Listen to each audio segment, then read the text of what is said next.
To open your InventoryLab settings, click on your account name in the upper right, then choose Settings. Before we get started, it's important to note that every InventoryLab user gets their own settings. You don't have to worry about messing up your boss's configuration if you're an employee account. You'll also notice that Settings opens as a popover and not a new screen. This ensures that you'll never lose any progress while editing your preferences. To return to the page you were working on, simply click the red X in the upper right. Let's reopen Settings. Every time you open Settings, you'll arrive on the General tab. This contains a mix of options that apply mainly to Scout, Scoutify, and List, plus a few that affect your overall InventoryLab experience. All changes you make on this screen are saved automatically except the custom research shortcuts all the way at the bottom. This is the only section where you have to use the Create or Save buttons to save changes.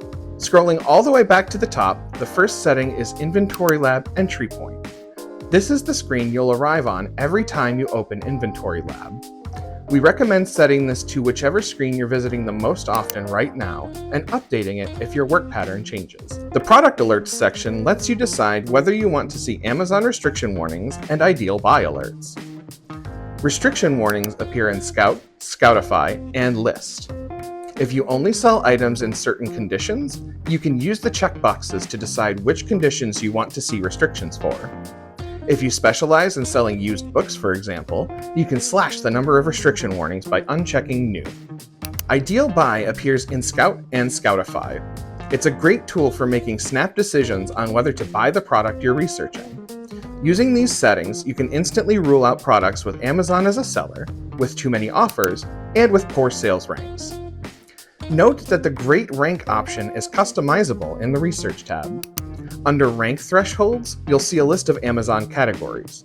Each category has 3 columns on the right: Total Items, A Great Rank Is, and Great Rank. If you see that the total items for a category doesn't match what you're seeing on Amazon, you can manually correct it for a more accurate Great Rank. The A Great Rank Is column lets you enter a percentage. If you have 5%, as shown here, then it means only the top 5% of best-selling items will be considered to have a great rank. The Great Rank column shows the largest rank number that is considered a great rank. Anything with a rank between 1 and the number shown here counts as great. For more on warnings and alerts, see the article Product Alerts on inventorylab.3colts.support. Let's go back to the General tab and take a look at the Notifications section. Email notifications send you reminders of any upcoming expiration dates for your FBA inventory. The other options are for popovers that appear within InventoryLab when their conditions are met. These are covered in detail in the article Notification Settings. Just below the notifications is the Suppliers menu. This is easy to miss as it's collapsed by default, but you can expand it with a click.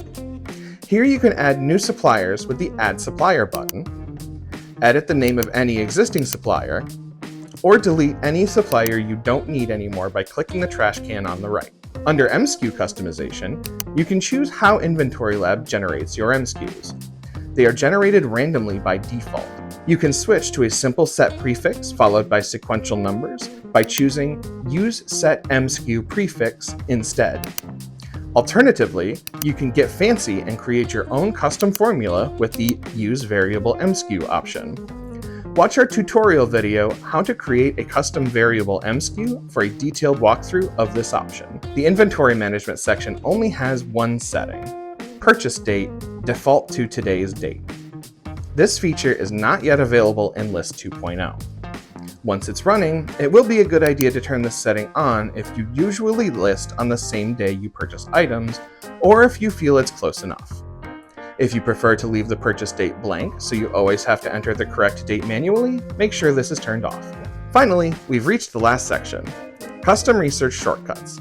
Here, you can add up to 2 additional shortcuts to List, Scout, and Scoutify. These shortcuts will appear as new buttons in these tools.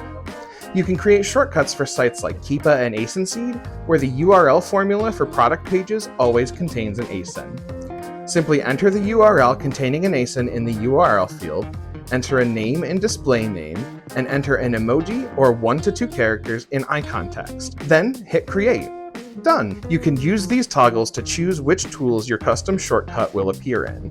The next time you look at the product in one of those tools, you'll be able to hit your new shortcut to jump to that product's details page on your chosen website. For a more detailed look at this process, see our article, Setting Up Custom Research Shortcuts.